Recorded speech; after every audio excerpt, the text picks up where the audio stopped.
The courtroom was silent, every eye fixed on the bench as Judge Nancy Gertner lifted her notes. Her words would travel farther than any gavel strike. $101,750,000.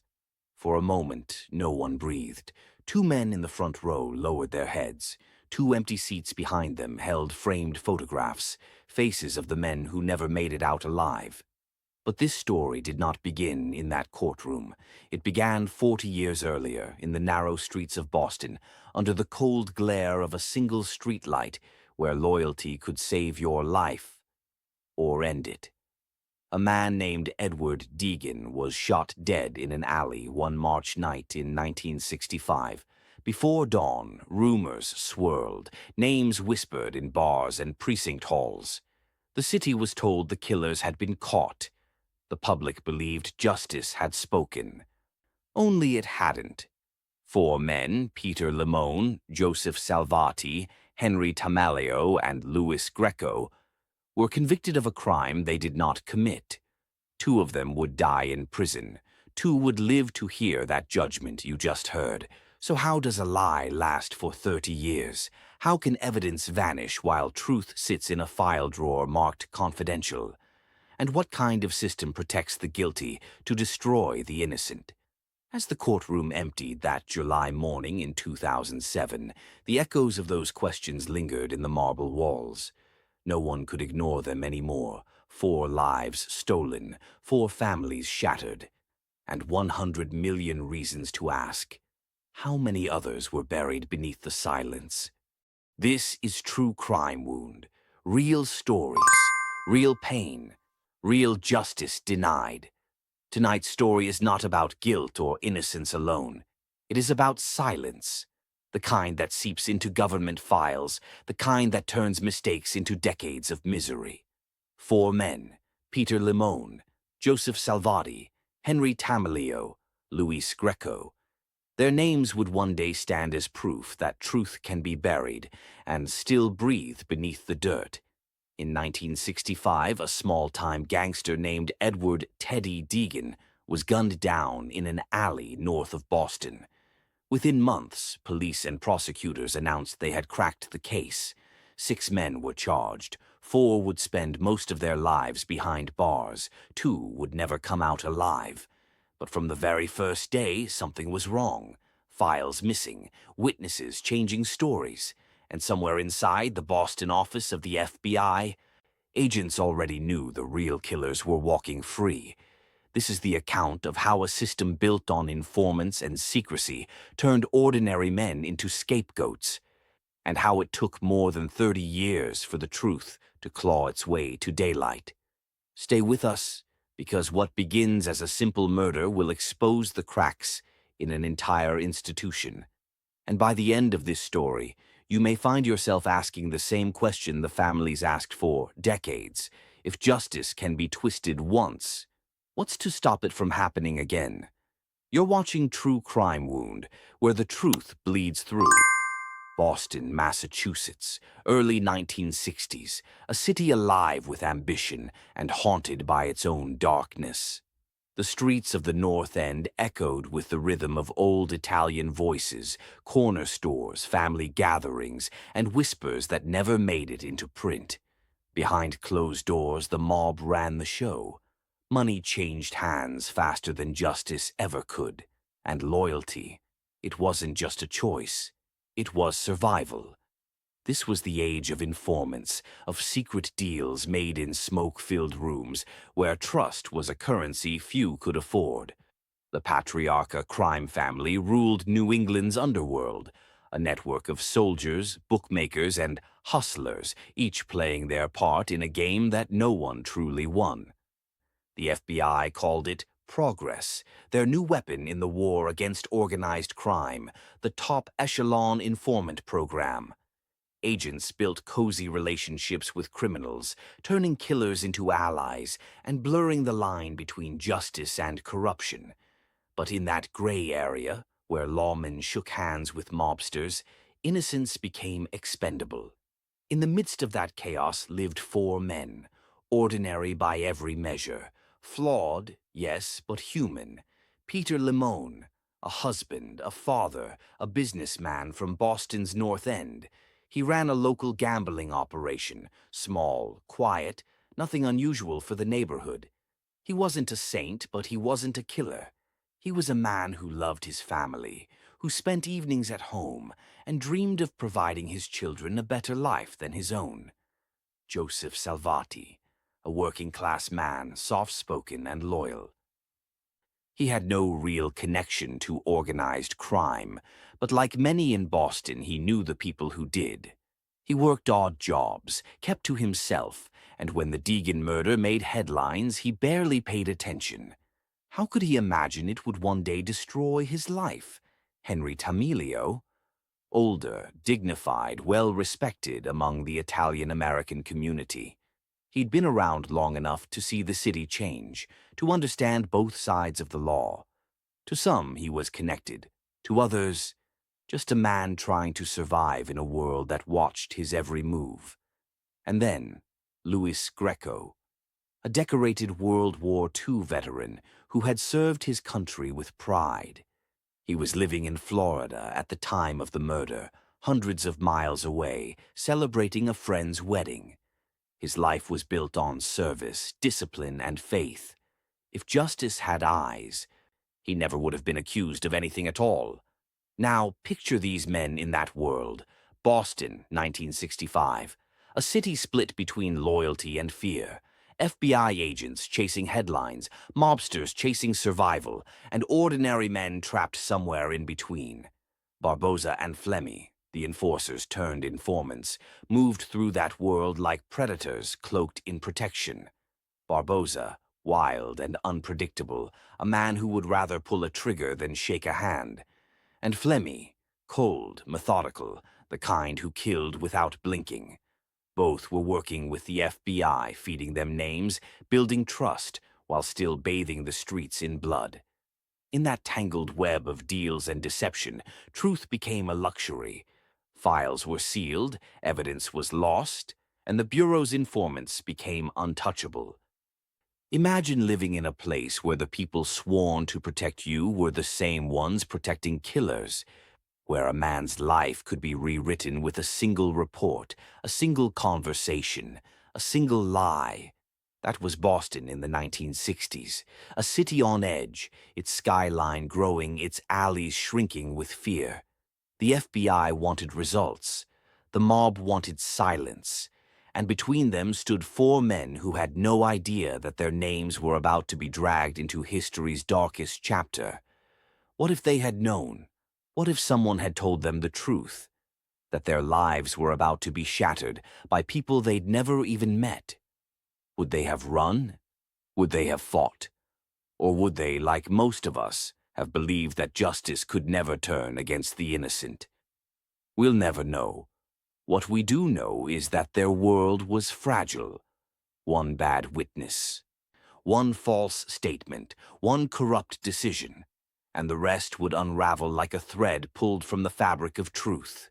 Four ordinary men, living ordinary lives, in a city where justice had already chosen its favorites, and soon that choice would come for them. March 12, 1965. Chelsea, Massachusetts. The night was cold, damp, and quiet, the kind of night that carries secrets through the wind. Edward Teddy Deegan walked through the narrow alleys of Chelsea, a man who had lived long enough to know that danger often comes without warning. He was a small-time hood, connected but not untouchable, a man whose name had begun to circulate among men who made their living in the shadows. He didn't know that he had already been marked for death, that somewhere in an FBI memo dated just days earlier, his fate had already been written in black and white. The alley where it happened was tucked behind a row of weathered buildings. Rusted doors, the hum of neon lights, and the echo of footsteps against brick walls slick with rain. Around 9:30 that night, gunfire erupted. Not one shot, but many. Different calibers, different weapons. Witnesses later said they heard what sounded like an explosion of noise, rapid bursts, a pause, then another round. When the echoes faded, Teddy Deegan lay face down on the cold ground. He had been hit multiple times. The bullets tore through his jacket, his chest, his life. By the time police arrived, the air still smelled of gunpowder. The alley glowed under the red and blue lights of patrol cars. Reporters called it a gangland-style execution. No one doubted it was mob-related. But who ordered the hit, and why? Boston's underworld in the 1960s was a storm of power and betrayal. The Patriarcha crime family ruled from Providence to Boston, and under them operated men like Joseph, the Animal, Barboza, a killer known for his temper and his teeth, and Vincent Jimmy Flemmi, a man who preferred bullets to words. These were not men to cross, and Deegan had done just that. He had a reputation for running his mouth, for talking too much, for being unreliable in a world where silence was currency. Someone decided he needed to be silenced for good. The FBI already knew tensions were boiling. In the days before the murder, informants had reported that Deegan was in danger. One memo, marked confidential, warned that he was about to be hit. That memo was filed 2 days before he died. Yet no one intervened. No warning was given. And when Deegan's body was found, the Bureau suddenly acted, not to prevent the crime, but to claim control over the story. Police scoured the scene for clues, shell casings, footprints, a cigarette butt still burning in the corner. The details were chaotic but telling. There had been more than one shooter, and the attack had been planned with precision. Within hours, names began to circulate: Flemmi, Barboza, Roy French, Ronnie Martin. Men the FBI already knew. Men who had been their informants, their top echelon sources. And that's where things got complicated. If the truth pointed toward the Bureau's own informants, how could they investigate without exposing themselves? How could they admit they'd known a murder was coming and done nothing? So the story began to shift. Quietly, strategically. Names started disappearing from internal reports. Others began to appear. Men who hadn't even been there that night. Peter Limone, Joseph Salvati, Henry Tameleo, Louis Greco. Ordinary men, each living separate lives, with no reason to be linked to Teddy Deegan's death.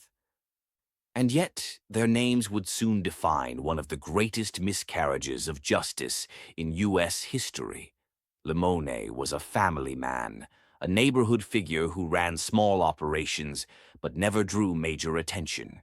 Salvati worked hard, quiet, loyal, not a man of violence but of endurance. Tameleo was older, respected, a man whose reputation in the Italian-American community was built on pride. And Greco, a decorated World War II veteran, was hundreds of miles away in Florida that night, celebrating a friend's wedding. But that didn't matter. The machinery of accusation had already begun turning. The FBI's files, the real ones, told one story. But the version that made it to the district attorney's office told another. Witnesses began to shift their recollections. New statements appeared. And Joseph the Animal Barboza, the same man who had likely helped plan Deegan's murder, suddenly emerged as the star witness.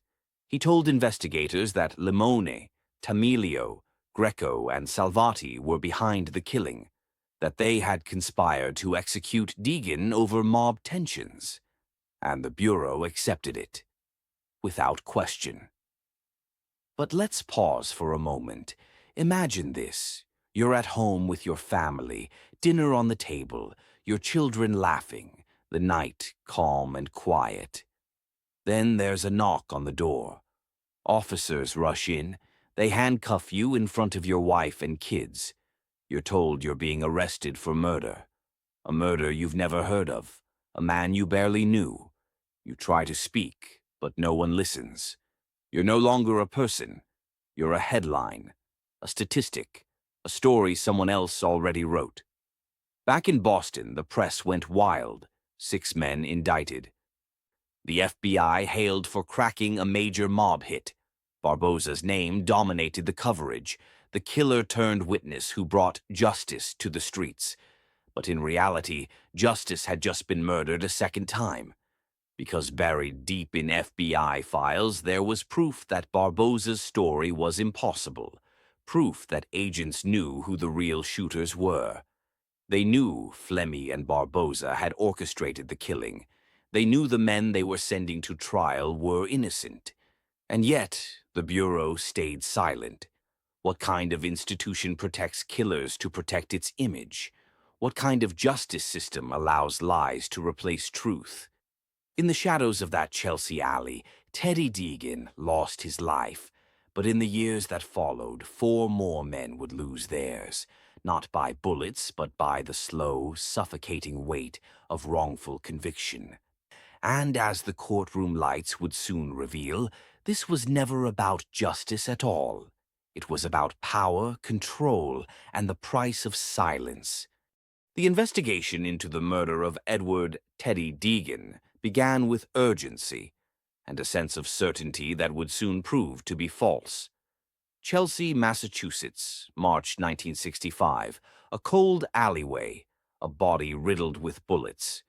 Deegan was known in the criminal underworld, but no one expected the government's case to unfold the way it did. The FBI stepped in almost immediately. At the time, organized crime was at the top of their list. The Mafia, the Patriarca crime family, and anyone who stood in their way. The Bureau's reputation was on the line. They needed results, and fast. Inside the Boston FBI field office, agents combed through informant reports. One name kept appearing, Joseph the Animal Barbosa, a violent enforcer, feared by nearly everyone he met. He had already been in the Bureau's files as both a criminal and a source. Alongside him was Vincent Jimmy Flemmi, another informant, a man known for pulling the trigger when others hesitated. But just days before Deegan was killed, FBI memos had already warned that something was coming. One dated March 10, 1965, read that Deegan was marked for death. The Bureau knew it. They had it in writing. Yet no one stopped it. When Deegan's body was found on March 12th, those same names, Barbosa, Flemmi, Roy French, Ronnie Martin, appeared again in the early field reports. They were mentioned as suspects, people with motive, and the means to carry out the hit. But within weeks, the focus shifted. The investigation began pointing to different men, Peter Limone, Joseph Salvati, Henry Tameleo, and Louis Greco, men who had little to no connection with Deegan, men who were never named in those early FBI documents, men whose lives were about to be destroyed. The question that still haunts this case is, why? Why did the FBI abandon its own evidence? Why did the names of real killers disappear, replaced by 4 men who had nothing to gain and everything to lose? Some say it was incompetence. Others say it was intentional. The truth lies somewhere deep in the Bureau's obsession with protecting its informants, even when those informants were murderers. Special Agent H. Paul Rico was one of the key figures in the Boston office. Rico had long-standing ties with both Barbosa and Flemmi. He saw them as valuable assets, part of a network of informants the FBI called the Top Echelon Program. Under this secret system, informants were protected, even if they committed serious crimes. Their information was considered too valuable to lose. In other words, they could kill and still be covered. And that's exactly what happened. As the Deegan case unfolded, Rico and other agents began shaping the narrative. Barbosa was brought in and questioned. He knew what the FBI wanted: names, a story, a clean line from mob orders to Deegan's murder. Barbosa gave them one, a story that conveniently removed himself and Flemmi from the crime. Instead, he placed the blame squarely on Limone, Tameleo, Salvati, and Greco. Each of those men, in one way or another, had either fallen out with the mob or had no deep ties to it at all.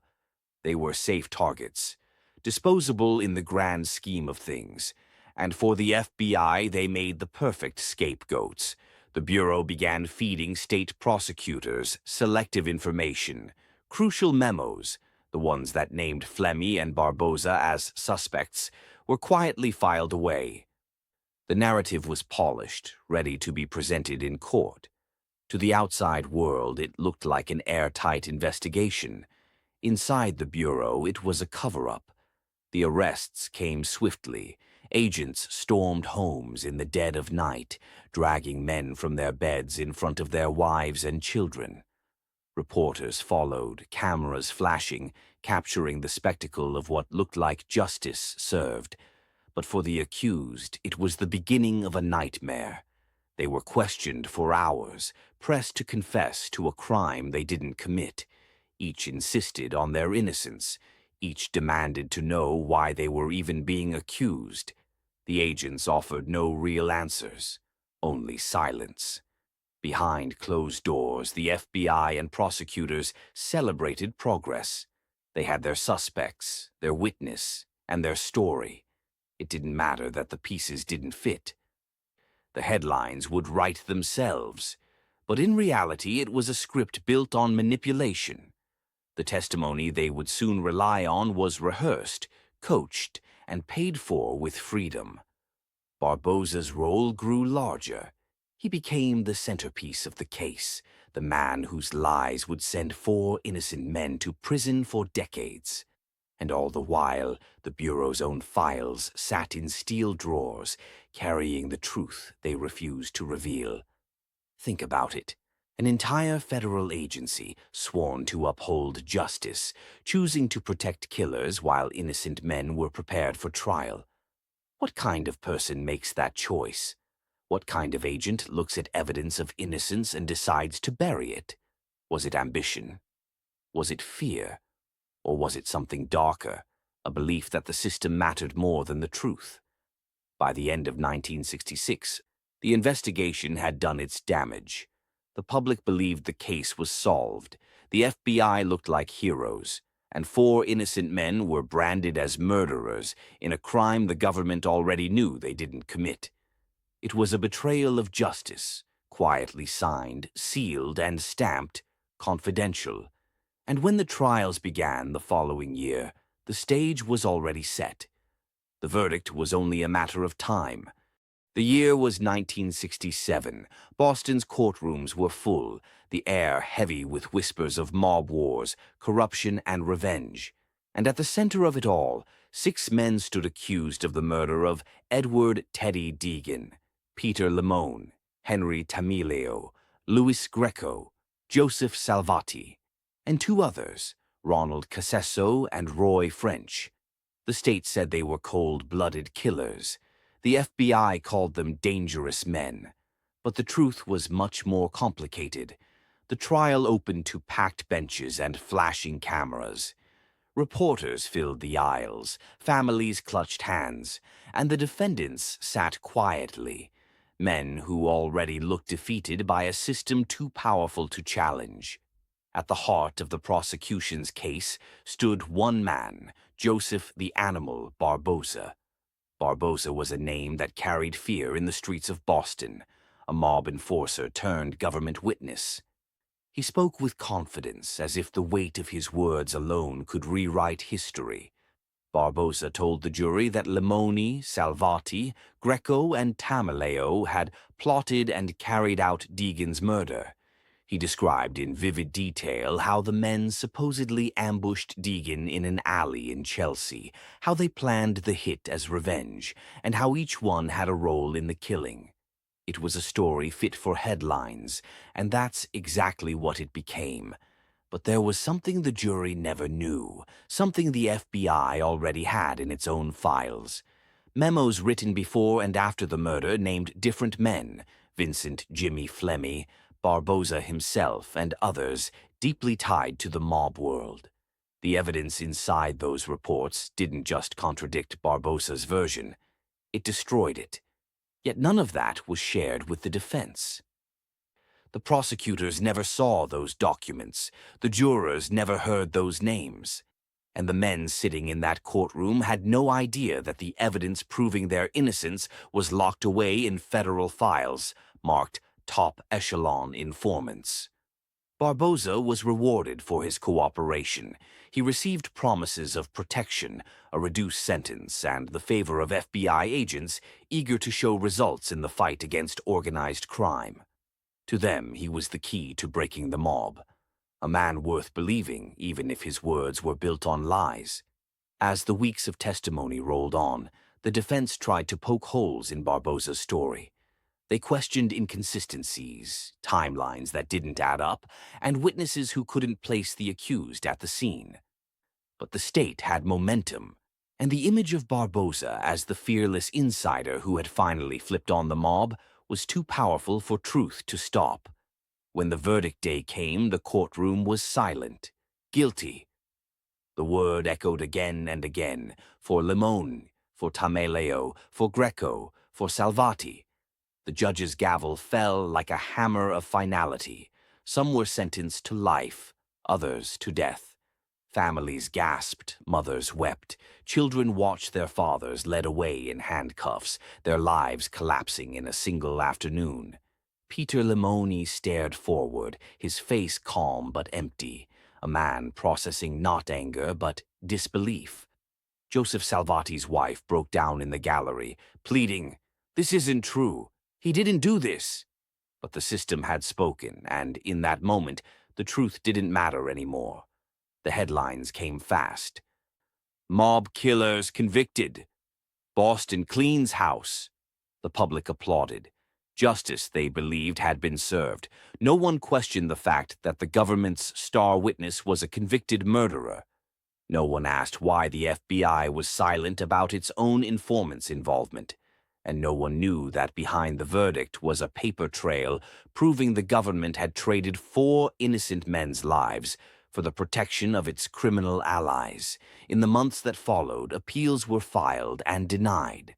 Defense attorneys argued that Barboza's testimony was unreliable, that evidence was withheld, that the case reeked of manipulation. But the courts upheld the convictions. The machine of justice had moved on. Years later, one prosecutor quietly admitted that even then, something had felt wrong, that the case had too many gaps, too many secrets. But by then, it was too late. The system does not apologize easily. For the 4 men, their fates were sealed, their names recorded in state files as murderers, their families left to live under the shadow of shame. They entered prison as the world outside forgot them. And the men who had lied, the ones truly responsible for Deegan's death, walked free, protected by the same agency that claimed to stand for justice. It would take decades before the truth came out, decades before the names of Limone, Salvati, Tameleo, and Greco would be spoken again, not as killers, but as victims. For now, their story was over. At least, that's what everyone thought. Because the real story, the one that lived in the shadows of FBI files and forgotten memos, was only just beginning. Prison is supposed to be where justice ends, but for 4 men in Boston, it was where injustice truly began. Peter Limone, Joseph Salvati, Henry Tameleo, Louis Greco. Their names had been spoken in a courtroom as murderers, their fates sealed with the word guilty. But behind those bars, the truth was still fighting for breath. For Limone, life inside meant learning to live in the shadow of a lie. He was a husband, a father, a man who believed in loyalty, and now he was serving life for a crime he didn't commit. Each night he lay on a thin prison mattress, the echo of the judge's sentence replaying in his head like a curse. His children grew up without him. His wife visited when she could, always hopeful, always weary. Every letter he sent carried the same message. I didn't do it, and one day, they'll see. Joseph Salvati's world was even smaller. He worked in the prison kitchen, kept to himself, and tried to make peace with a system that had taken everything from him. For the first few years, he believed someone would come forward, that the mistake would be corrected. But the years passed, and the silence became his new reality. His wife, Marie, refused to give up. She wrote to governors, senators, journalists, anyone who might listen. Every visit, she told him the same thing. "Joe, the truth doesn't die. It just takes longer to be found." Salvati once said that the hardest part wasn't the bars or the chains. It was missing the world outside, the laughter of his kids, the sound of a normal life fading into something that felt like a dream. Henry Tameleo was older, a man respected in his neighborhood, once considered wise, disciplined, quiet.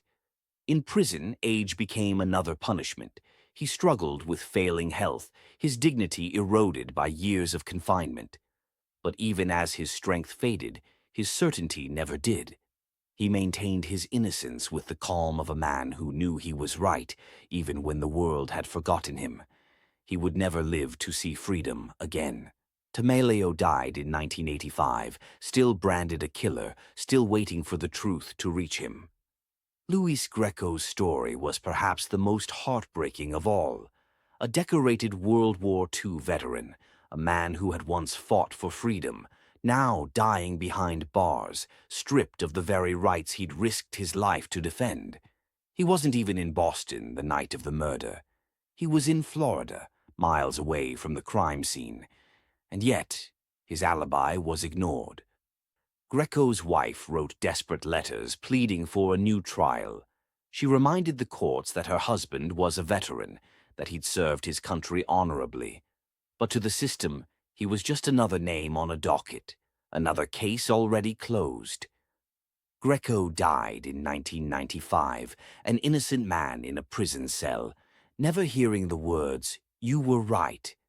Imagine spending every birthday, every holiday, every moment of your children's lives behind concrete and steel, knowing you didn't belong there. Limone and Salvati watched the years pass through bars, their cellmates changing, their hopes dimming. The world outside kept moving, new presidents, new wars, new generations. But inside, time was a loop that never ended. They read newspapers that spoke about corruption, about justice, about freedom, and each headline was another reminder of what they had lost. There were small moments that kept them alive: letters from their wives, a photograph of a grandchild, the sound of a familiar voice during visiting hours. And at night, when the lights went out, they whispered prayers not for release, but for truth. Some guards pitied them, others mocked them. To the system, they were statistics. To their families, they were the embodiment of faith. Faith that someday the truth would have to answer for the years stolen. Henry Tameleo was buried with a Bible in his hands. Louis Greco's flag-draped coffin was carried by the same kind of men he'd once served beside in war. Neither of them lived to see the documents that proved their innocence. Neither of them lived to hear the government admit that everything had been a lie. Their deaths became the silence that haunted the survivors, the unspoken reminder that justice delayed can sometimes be justice denied forever. For Limone and Salvati, the walls began to close in as the decades wore on. They grew old behind bars, their health failing, their memories of the outside world fading like old photographs. Yet, even as their bodies weakened, their voices did not. Whenever they were asked about the crime, they said the same words, calmly, clearly, and without hesitation: "We didn't do it." And deep down, they held on to a fragile belief that one day someone, somewhere, would finally listen. Theirs was not just the story of 4 men imprisoned. It was the story of families who never stopped fighting, of faith that refused to die, and of truth buried so deep it would take nearly 40 years to rise again. Inside those cells, the real punishment was not the sentence, it was being forgotten. But history has a way of remembering what others tried to erase, and one day soon, the walls that held them would start to crack, because buried truths never stay buried forever. For decades, they waited for justice. When it finally came, it arrived not in handcuffs or headlines, but in a courtroom filled with ghosts. The case was called Limone versus the United States, a name that carried 40 years of pain, betrayal, and buried truth. Peter Limone, Joseph Salvati, and the families of Henry Tameleo and Louis Greco stood against the very government that had destroyed their lives. Their claim was simple, that the FBI had framed them, withheld evidence, and protected the real killers. What followed would become one of the most extraordinary legal reckonings in American history. Inside the federal courtroom, arguments unfolded like echoes from another time.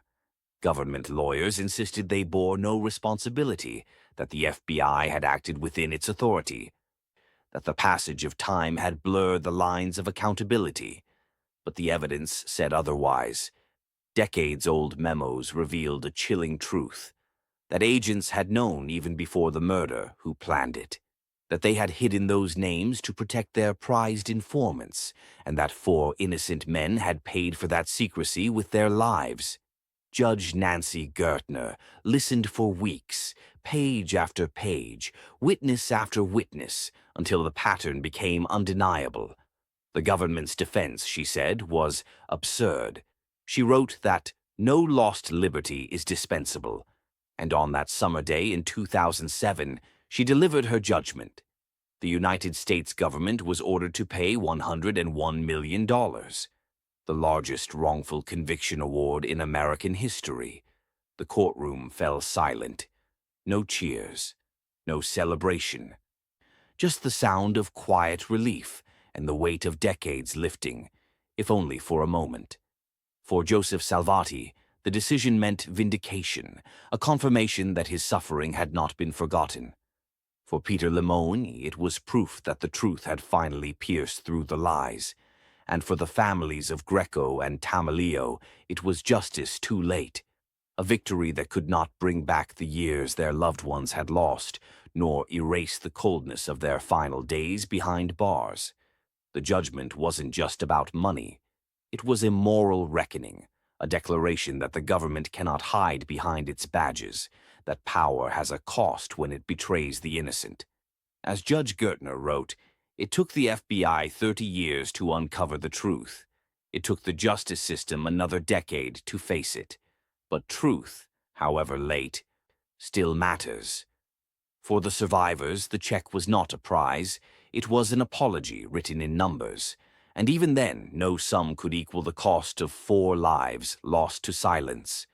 The story of Limone v. United States was a warning, a message carved into legal history that justice cannot be delayed without consequence. Because when the truth is buried by those sworn to protect it, the wound it leaves behind never truly heals. 4 men entered prison cells believing the truth would one day save them. 2 of them never saw that day. 2 waited nearly 40 years to hear the words they had been denied. Innocent. This case was never just about a murder in Chelsea back in 1965. It was about what happens when those sworn to uphold justice choose power over truth. For decades, evidence sat hidden in locked drawers. Names were cleared only after lives were destroyed. And all because protecting informants was seen as more valuable than protecting innocence. When truth is buried in the name of convenience, justice dies slowly, one sealed file at a time. The story of Limone versus the United States exposed something far greater than corruption. It revealed a system willing to sacrifice human lives for political protection, a system that mistook loyalty for justice and silence for strength. In the years that followed, questions echoed through the halls of Congress and the Department of Justice. Policies were rewritten, rules for managing informants were tightened, prosecutors were reminded of their duty to tell the truth, to disclose evidence, to defend the innocent even when it's inconvenient. But no reform can return what was lost. No change in law can restore the decades these men spent behind bars. Rules can change. The scars remain. Henry Tameleo died in prison. Louis Greco died far from his family, still branded a murderer. Peter Limone lived long enough to see freedom, but spent his final years haunted by what had been taken. Joseph Salvati walked free too, a man weathered by time, faith, and grief. They were fathers, husbands, sons. They were more than case numbers in a dusty file. Their story reminds us that justice is not measured by verdicts alone, but by the courage to confront the wrongs those verdicts conceal. This story forces us to ask, how many truths are still buried under bureaucracy? How many names remain unspoken because the price of honesty was too high? Justice is not automatic. It demands vigilance. It demands outrage when systems fail, and compassion for those it destroys. When government hides the truth, it betrays not just the accused, but every citizen who still believes in fairness and in the rule of law. If there's one truth this story leaves behind, it's this: justice must be active. Innocence deserves protection. And when power fails, silence is never an option. If you believe that when government fails, it must be held accountable, subscribe, share, and never let stories like this be forgotten. Real stories, real pain, real justice denied on True Crime Wound.